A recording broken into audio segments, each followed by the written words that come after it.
Hi, welcome to Siddhu's ten trader. నా పేరు సిద్ధిరాజ్.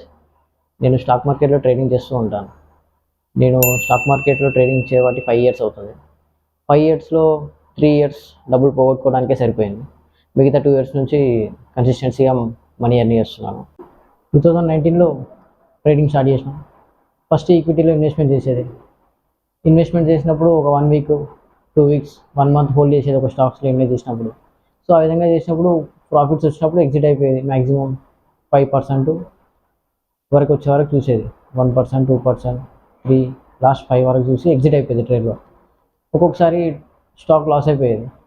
Loss అయినప్పుడు అయినా దాన్ని హోల్డ్ చేసి ఒక 1 మంత్, 2 మంత్స్ హోల్డ్ చేసిన తర్వాత ఆ స్టాక్ మళ్ళీ పైకి వచ్చేది. అప్పుడు బ్రేక్ ఈవెన్లో తీసేది, లేదంటే ప్రాఫిట్ రాగానే ఎగ్జిట్ అయిపోయేది. సో ఆ విధంగా లాసెస్ తక్కువ ఉండేది, ప్రాఫిట్స్ అనేవి కొంచెం ఎక్కువ ఉండేది. సో ఆ రెండింటి కంపారిజన్లో ఓవరాల్గా ప్రాఫిట్లోనే ఉండేది. సో బాగానే ఉంది కదా అన్న ఉద్దేశంలో ఇంకొంచెం క్యాపిటల్ తీసుకొచ్చి మనం దానికి యాడ్ చేసినాం. మనకు రిటర్న్స్ మంత్లీ 5 to 10% తీసుకుంటున్నాం కాబట్టి క్యాపిటల్ ఇంకొంచెం యాడ్ చేస్తే మనకి ఇంకొంచెం రిటర్న్స్ ఎక్కువ వస్తాయి అన్న ఉద్దేశంలో మనం క్యాపిటల్ యాడ్ చేసినాం. ప్రాఫిట్స్ బాగానే ఉన్నాయి. అట్లా ఒక 6 months కన్సిస్టెన్సీగా మనం ప్రాఫిట్స్ ఎర్న్ చేసుకుంటూ వచ్చినాం. 6 months నడుస్తూ ఉంది, ప్రాఫిట్లో ఉన్నాం. అంతలో 2020లో కోవిడ్ వచ్చింది. కోవిడ్లో మార్కెట్ క్రాష్ అయిపోయింది. నా క్యాపిటల్లో 70% లాస్ అయిపోయినా. మనకి ఈక్విటీలో ఇన్వెస్ట్ చేయడం తప్ప ఇంకేం తెలియదు. ఒకవేళ అప్పుడు నాకు ఫ్యూచర్స్లో సేల్ చేయడం, పుట్ ఆప్షన్ బై చేయడం తెలిస్తే క్యాపిటల్ డబుల్ అయిపోనేమో. కానీ మనకు తెలియదు కాబట్టి 70% లాస్ అయిపోయినా. తర్వాత షేర్స్ అన్ని మళ్ళీ పైకి వచ్చి డబుల్ అయిపోయినాయి, షేర్ వాల్యూస్ కూడా. కానీ మనకు అప్పుడు కూడా ఏం తెలియదు. ఆ 70% లాస్ట్లో ఎగ్జిట్ అయిపోయినా. అప్పుడు అనిపించింది స్టాక్ మార్కెట్ అంత ఈజీ కాదు, ఓన్లీ ఇన్వెస్ట్మెంట్సే కాదు ఇంకా చాలా ఉంది స్టాక్ మార్కెట్లో అని. అప్పుడు మనం నేర్చుకోవాలనే ఇంట్రెస్ట్ మనకు వచ్చింది. మనకు కోవిడ్ వచ్చింది. ఆ కోవిడ్లో 2 months హాలిడేస్ వచ్చినాయి.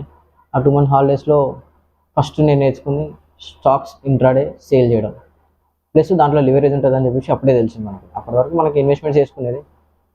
ఒక వారం రోజులు ట్రేడ్ హోల్డ్ చేయడం, నెల రోజులు ట్రేడ్ హోల్డ్ చేసినప్పుడు మనకు ప్రాఫిట్ వచ్చినప్పుడు తీసేది. కానీ దీంట్లో ఇంట్రాడే ఉంటుంది, ఇంట్రాడేలో లివరేజ్ ఇస్తారు. అప్పుడు మనకు 10x లివరేజ్ ఇచ్చేది. మనం 1000 రూపీస్ ఉంటే 10,000 షేర్స్, 10,000 వాల్యూ షేర్స్ కొనేది. సో అది ఫస్ట్ తెలిసింది. అది తెలిసినప్పుడు ఏం చేసినాం మనం, దాంట్లో ఆ ప్రాసెస్లో వెళ్ళినాం. ఆ ప్రాసెస్లో వెళ్ళినప్పుడు మనం మిగిలిపోయిన 30% క్యాపిటల్ ఉంది కదా, అదొక వారం రోజులలో వెళ్ళిపోయింది. వారం రోజులలోనే ఇంట్రాడేలో వెళ్ళిపోయినాయి, జీరో అయిపోయింది, క్యాపిటల్ జీరో. సో ఇంకా ఆ తర్వాత ఏంటి, ఫ్యూచర్స్, ఆప్షన్స్. మిగతా టైం అంతా ఫ్యూచర్స్, ఆప్షన్స్ నేర్చుకోవడానికి టైం కేటాయించినాం, నేర్చుకున్నాం. ఆ ఫ్యూచర్స్ ఎలా ఉంటాయి, ఆప్షన్స్ ఏంటి, ఆప్షన్స్లో బయ్యింగ్ ఏంటి, సేలింగ్ ఏంటి, ఇవన్నీ నేర్చేసుకున్నాం. సో ఇంకా నేర్చుకున్న తర్వాత మనం ఆప్షన్స్ నేర్చుకున్న తర్వాత మళ్ళీ మనం ఇన్వెస్ట్మెంట్స్కి ఎందుకు అవుతాం, ఎవరు పోరు. ఫస్ట్ మనకు డబ్బులు కావాలన్న ఉద్దేశంలో, రిటర్న్స్ ఎక్కువ కావాలన్న ఉద్దేశంలో మనం ఆప్షన్స్కి ఇంట్రెస్ట్ చూపెట్టినాం. ఆ తర్వాత నిఫ్టీ ఆప్షన్ చేయడం స్టార్ట్ చేసినాం. ఇంకేముంది, లాస్ లాస్ లాస్ లాస్. ఓవరాల్గా ఒక 1 వీక్ చూసుకుంటే ఒకరోజు వస్తుంది ప్రాఫిట్, ఇంకో రోజు పోతుంది. ఒకరోజు వస్తుంది, ఇంకో రోజు పోతుంది. వచ్చేదేమో తక్కువ ఉంటుంది, పోయేదేమో ఎక్కువ ఉంటుంది. ఒకరోజు మొత్తం క్యాపిటల్ అంతా జీరో అయిపోతుంది. ఒకసారి క్యాపిటల్ అరేంజ్ చేసుకుంటే వారం రోజులలో క్యాపిటల్ జీరో అయిపోతుంది. ఒక్కొక్కసారి ఒక రోజులోనే క్యాపిటల్ జీరో అయిపోతుంది. సో ఇట్లా కాదని చెప్పేసి ఇంకా యూట్యూబ్లో సెర్చ్ చేసి స్ట్రాటజీస్ వెతకడం స్టార్ట్ చేసినాం. యూట్యూబ్లో నైట్ ఒక స్ట్రాటజీ వెతకాలి, మార్నింగ్ ఇంప్లిమెంట్ చేయాలి. ఇంప్లిమెంట్ చేస్తాం, లాస్ అవుతాం. నెక్స్ట్ డే మళ్ళీ నైట్ ఒక యూట్యూబ్లో స్ట్రాటజీ వెతకాలి, నెక్స్ట్ డే ఇంప్లిమెంట్ చేయాలి, మళ్ళీ లాస్ అవుతాం.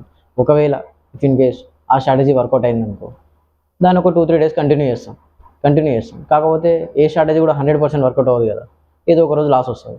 లాస్ వచ్చిన రోజు మనం ఏం చేస్తాం, ఊరుకోం కదా, రికవరీ. పోయిన లాస్ని రికవరీ చేయాలి. రికవరీ చేద్దామన్న ఉద్దేశంలో మనం ఏం చేస్తాం, రివెంజ్ ట్రేడ్స్ చేస్తాం. రివెంజ్ ట్రేడ్స్ చేస్తే ఏమవుతుంది, క్యాపిటల్ జీరో. ఎందుకంటే మనం రివెంజ్ ట్రేడ్ ఒకటేసి ఊరుకోం కదా, మనం పోయిన లాస్ని రికవరీ చేయడానికి రివెంజ్ ట్రేడ్ చేస్తాం. ఆ రివెంజ్లో ఏమవుతుంది, డబ్బులన్నీ వెళ్ళిపోతాయి. అలా చాలాసార్లు క్యాపిటల్ జీరో చేసిన రోజులు చాలా ఉన్నాయి. మనం నెలంతా కష్టపడిన శాలరీ వారం రోజులలో, ఒక రోజులో వెళ్ళిపోవచ్చు ఆప్షన్స్ ట్రేడింగ్ చేసి. ఇదంతా జరిగినాక కూడా ఊరుకుంటామా అంటే ఊరుకోం. పోయిన డబ్బులు రికవరీ చేయాలి కదా, రికవరీ చేయడానికి చాలా కష్టపడతాం. మళ్ళీ ఏం కష్టపడతాం అంటే మళ్ళీ అదే యూట్యూబ్లో మళ్ళీ స్ట్రాటజీ కోసం వెతుకుతూ ఉంటాం.